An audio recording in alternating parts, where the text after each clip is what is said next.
Good morning. I'm here on behalf of SCORE Working Group 149 on changing ocean biological systems to give you an update on this web-based best practice guide for multiple driver experimental research. OCB is one of our generous sponsors, as is NSF and a number of other people.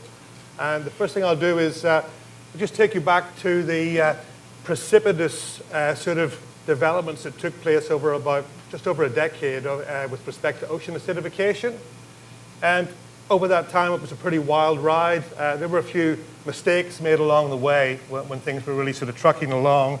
And so when people started to take stock of where things were at, this work here by Gerhard Langer, when you suddenly look at some of these little trend vignettes here, you see increases, decreases, no change, linear changes, curvilinear changes. And then when people started to have a look at how they were actually manipulating the carbonate chemistry, you had the sloshers who, a jug of HCl or something like that. You had the bubblers who had CO2. You had the sophisticated urbane people who did acid-base sort of manipulations. But consequently, you had very different carbonate chemistry within the incubations. And so that led to a little bit of navel gazing, and even though it was a bit of a wild ride over that decade, this was the Bible. 250-odd pages, the best practice guide that Ulf Ribesel fronted up. And that really helped to sort of steady the ship and put things on a new course. However, we've now realized subsequently that ocean acidification is not the only game in town. If we look at this nice little 9-point figure, these are sea urchins. The error bars are on the spines, if anyone's going to get picky. And what you see here is that when we look at acidification, we see a decrease in the size of the urchin. But when we put this in a matrix with temperature, we see then the opposite effect. We see an increase in size with temperature. And we see a zero-sum effect when we look at the combination of pH and temperature. And so that sort of puts a warning out there. Had we only just looked at pH, the sky is falling, the urchins are shrinking, we have to take this more holistic view. But that poses a problem because ocean acidification is only one strand of this knotty problem we have to unravel. There are physiological effects. There are other anthropogenic stressors out there, such as harvesting and pollution. As we heard yesterday morning in a very excellent but daunting session, we also have acclimation, we have epigenetics, we have adaptation to look into as well. So evolutionary, ecological, physiological issues to somehow get our heads around. And already from this collation here, there's been a proliferation of these experiments. This is the Ribesel-Gattuso sort of cube here, which looks at the number of drivers, the progression from species through the community to ecosystem, and then looking at experiments that viewed acclimation versus adaptation and years along here. And you can see already there's been movement towards looking at more drivers, trying to move up this axis, and then trying to move from acclimation to adaptation. So clearly it was time to, before this field sort of runs away, to try and come up with maybe an attempt to look at a best practice guide. But herein lies the problem, because we have to reconcile in some fields 5 to 6 to 7 drivers. Some of those drivers have interactive effects that may be antagonistic or synergistic. We have to look at multiple treatment levels to describe them. We have to replicate them.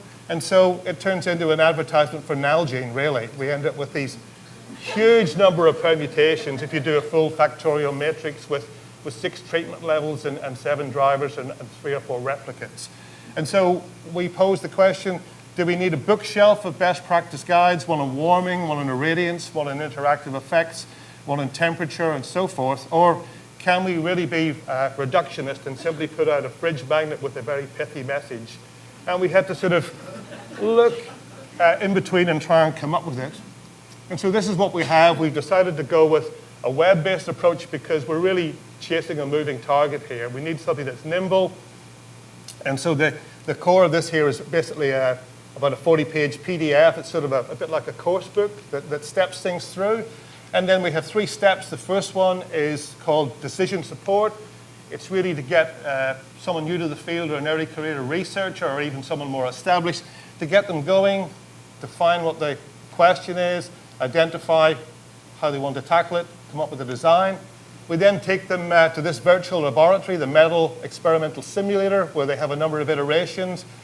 They run simulations in silico, analyze them, refine them, and then run it through here again. And then they go to the high church of the video tutorials, where they can see where they're going. And again, what we see here is funneling people in, getting them started, giving them some confidence, then really handing it over to them to play and take ownership of it, and then finally to upskill, or in some cases, give the video tutorial people some expertise or guidance. Before I tell you about the course book, this is another product from the working group.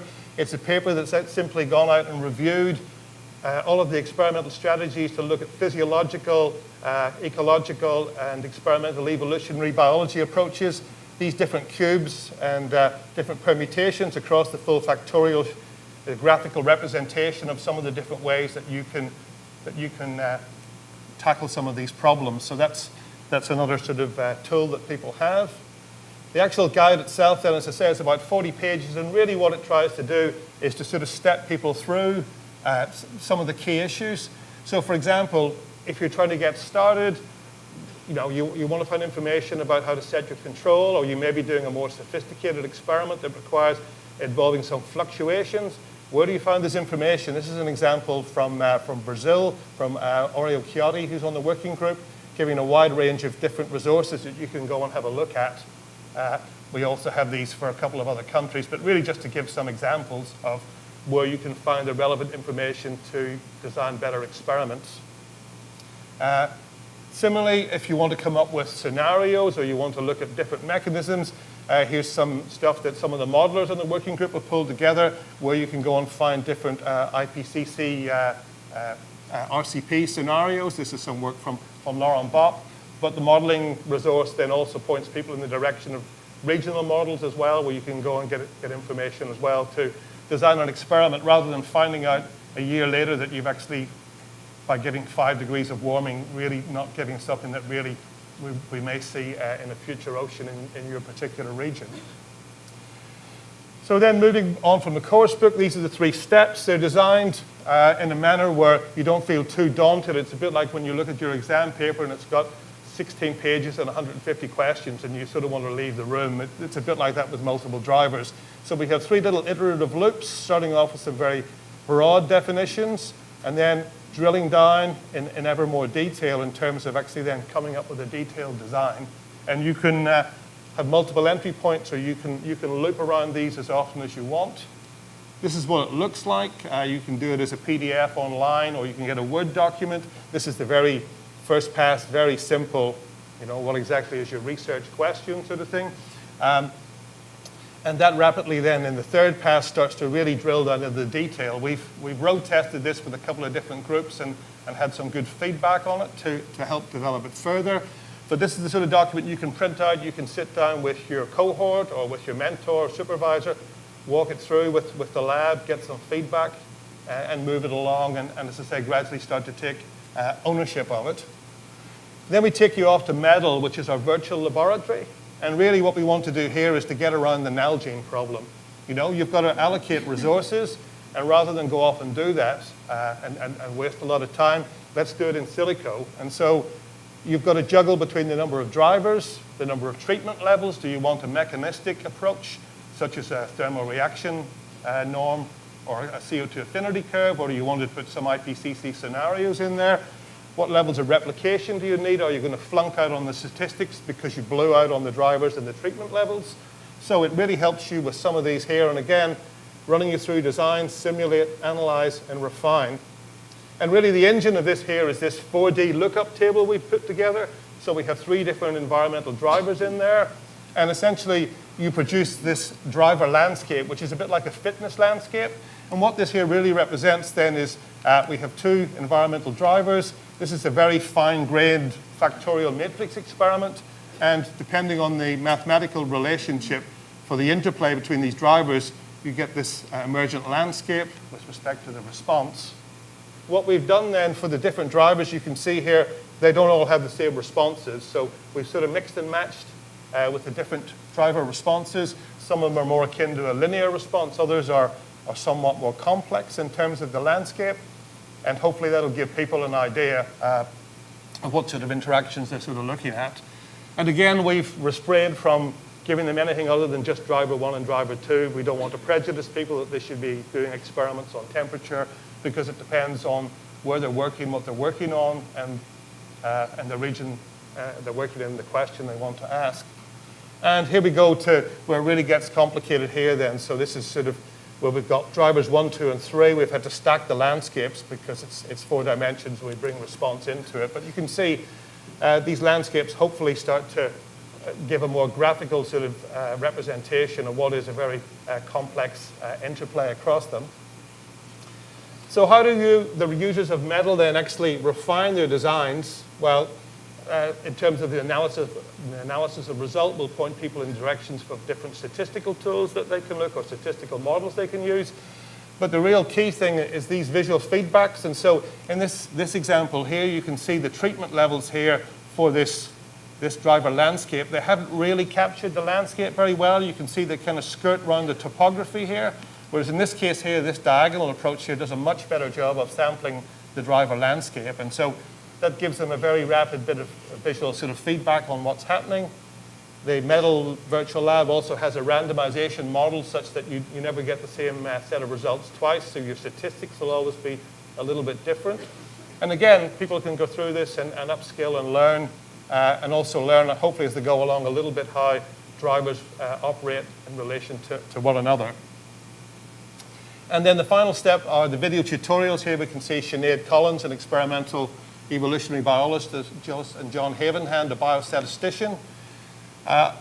We have in post-production at the minute the following. So driver inventories, design principles, biostatistics, microevolution experiments of the kind you heard about yesterday, looking at fluctuating environments, mesocosm studies. We've also exposed ourselves somewhat by putting up some instructor bloopers where we've all embraced our inner blooper and sort of put it out there to show that even folks like Sinead and John can get it wrong. And then we've got 4 more storyboards coming up. So Kirsty Croker is going to do one on meta-analysis. Our modelers are coming up with some. And then we have one on this sort of interplay between ecology and evolution we heard about yesterday that Gretchen Hoffman's going to put together. So again, a whole suite of different videos. And again, we can add to this nimbly as we need to in the coming years.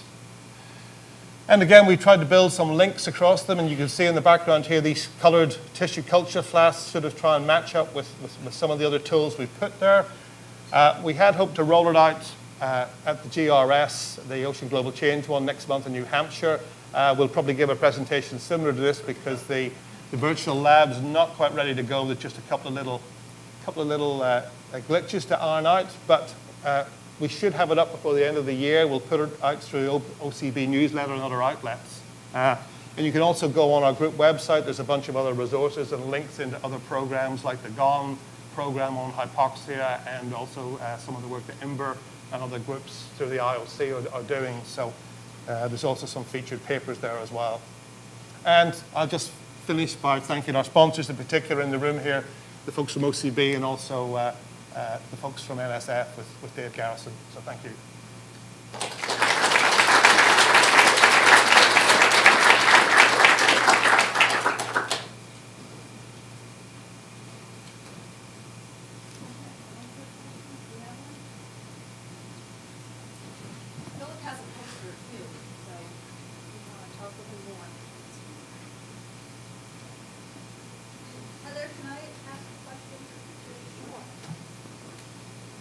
Yes, Teliana?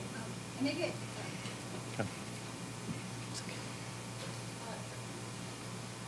Bill, thank you for doing this. It's less a question and more a comment, and that is clearly an enormous amount of work that SCORE working group has put together, and I think it will make a difference going forward. So thank you very much, and thank the rest of your team. I'll do it. Out there. I'm already thinking of ways to distribute it to my lab and make them go through it and use it for some of it. Well, maybe they won't thank us once I've done that. So, but anyway, much appreciated, and again, thanks to the people who've supported us from the agencies. Thanks.